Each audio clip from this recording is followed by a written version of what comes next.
The aerobatic pilot is able to perform flawlessly, even when he knows nothing of the physiological limitations of his inner ear, so long as he has visual reference to the Earth while he scans from side to side. It's only when he loses his visual reference that he becomes subject to the false and dangerous sensations of spatial disorientation. Almost as dangerous and equally as confusing can be any one of the many seemingly harmless visual illusions that may confuse and threaten a pilot's life. You'll discover both the problems and some solutions in this film.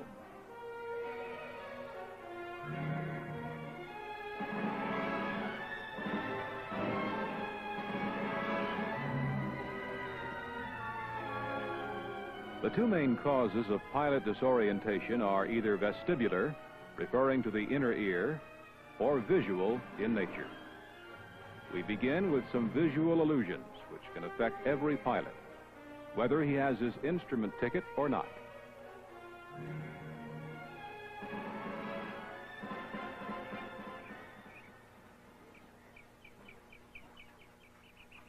So great is our faith in the visual signals we receive that we maintain seeing is believing. A more fitting statement might be what we see is what we think we see. For example, here's something you must do whenever you come in for a landing. Judge the runway length. Looking at the two lines, AY and AX, how much longer is AX? Before answering, let's remove the surrounding terrain. They're actually identical. The only problem in the air is that you can't eliminate the background, and it influences your judgment of what you see. These visual illusions can be observed in many ways. Do the lines A and B look parallel? They are. Your eye bends them. And the fact that your brain is conditioned to think in terms of perspective can play tricks with your ability to discriminate height differences. This one, of course, is a classic. Which post is the tallest? By now, you have the pattern. They are all the same height. How about this one? It introduces another factor, light, or more correctly, shadow. The three large mounds, when turned over, mysteriously appear to have been dense all the time. Actually, all of these aspects of vision, perspective, depth perception, shadows, are critical to the task of flying. They're the visual cues your mind needs and uses to make a successful landing. When landing in the high country, for instance, what looks and feels like a normal glide path, especially at night, may be entirely inadequate if the runway has either an upslope or a downslope. A normal approach to a level runway is about a 3.5 or 4 degree angle, right? No particular problem. However, if you were to use your normal perspective to set up an approach to an upslope runway, you'd be dragging the trees and perhaps not make the runway at all. And if you set up your normal approach to a downslope runway, your glide angle would be excessively steep, and you might very well overshoot because of excessive airspeed. How about the problems of visual cues at night? Here's a simulated runway with lights of different intensities as we turn on final. Most pilots would feel that the aircraft would be level about now. Actually, it's quite a few degrees off, enough to give trouble, particularly in a crosswind. How about the stars at night? Every pilot has mistakenly lined up on one sometime or another. Or the slanting cloud formation that's had you flying in a banked attitude or climbing toward a fictitious horizon. A thoughtful glance at the turn and bank would have told this pilot he was flying with one wing low. And to keep going in a straight line, he was holding opposite rudder. The slip indicated here tells the story. The list of visual illusions is seemingly endless, but the solution is quite simple. Be alert to situations that are potentially disorienting, and then when they seem to contradict your visual sense, do what the gauges say. Trouble really begins when there are no visual references. When we're on the ground, the combined input from several senses tells us which way is up. Sight gives us a frame of reference. We can see where we are in relation to fixed objects. Feeling gravity's pull on our muscles and joints tells us which way is down. And special parts of our inner ear help give us our sense of balance and orientation. In the absence of visual cues, accelerations can be confusing. Their tugs misinterpreted as gravitational pulls. The result is often disorientation or pilot's vertigo. That's why, without adequate instruments and the ability to use them, a pilot should avoid situations where visual references are obscured. No smart pilot would take off in instrument conditions without an IFR rating and the right equipment. But it's the brief and hazardous exposures to IFR conditions that you think you have enough experience to handle that can lead to tragedy. Next to failing to obtain or maintain flying speed, the greatest number of general aviation fatalities are the VFR pilots who continue flight into bad weather. So your best protection is to avoid those perilous weather conditions. And if you do get caught briefly, have the discipline to believe your instruments, not your impulses. We know that when you're getting signals on 3 different sensory channels resulting in a message contrary to what your instruments say, it takes a lot of discipline not to react instinctively.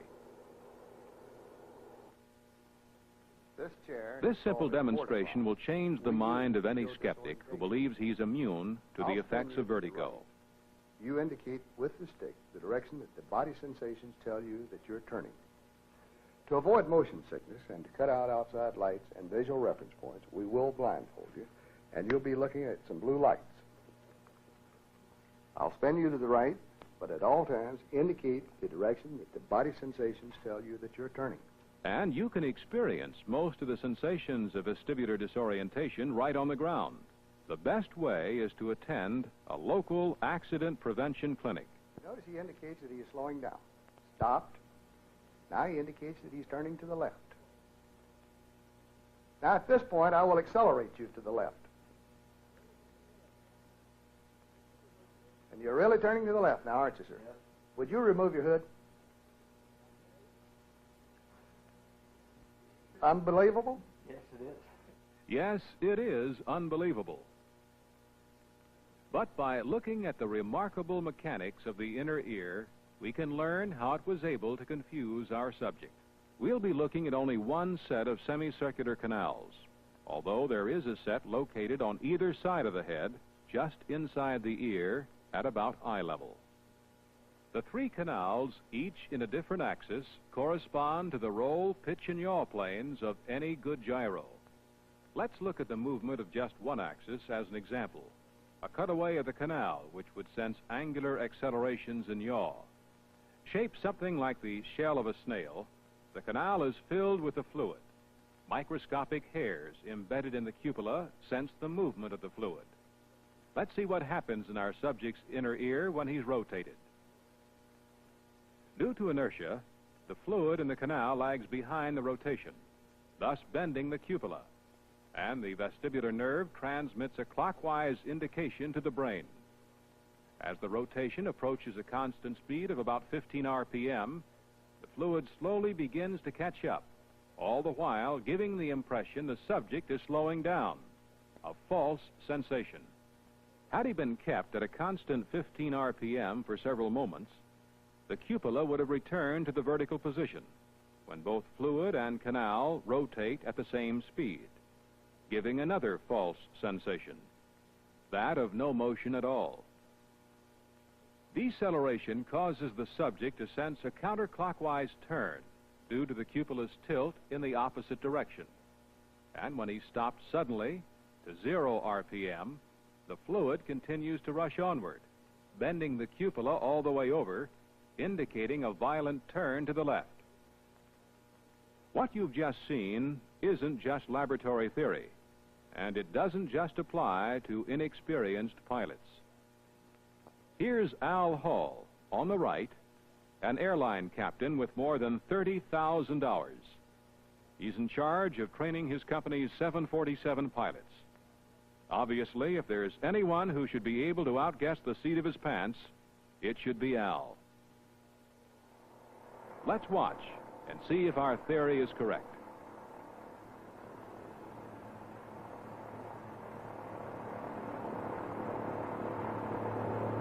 Al, this probably isn't like flying a 747, but It's a lot of fun, though. we have some of the same problems.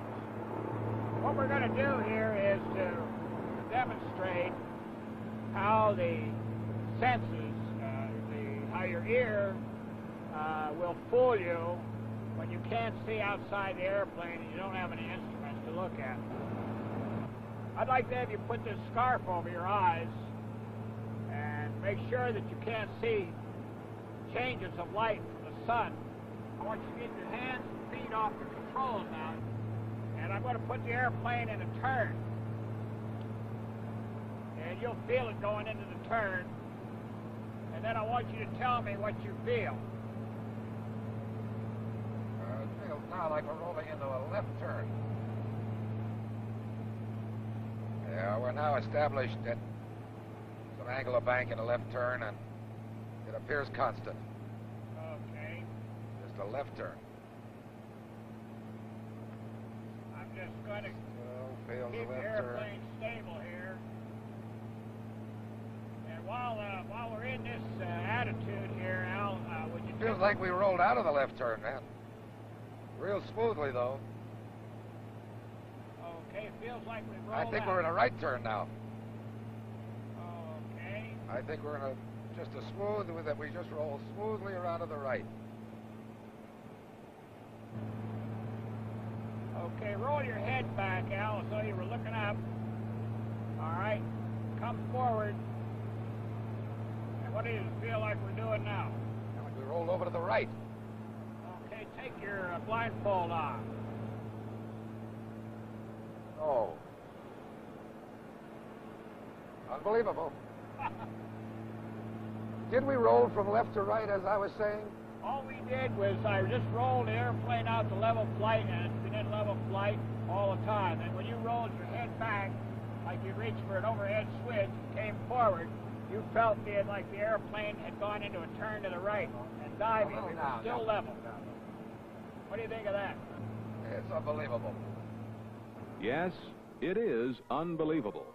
And if you wish to arrive at your destination safely, remember the inaccuracies of your inner ear. Remember the false sensations you can encounter when you lose visual reference outside your aircraft due to rain, fog, or other phenomena.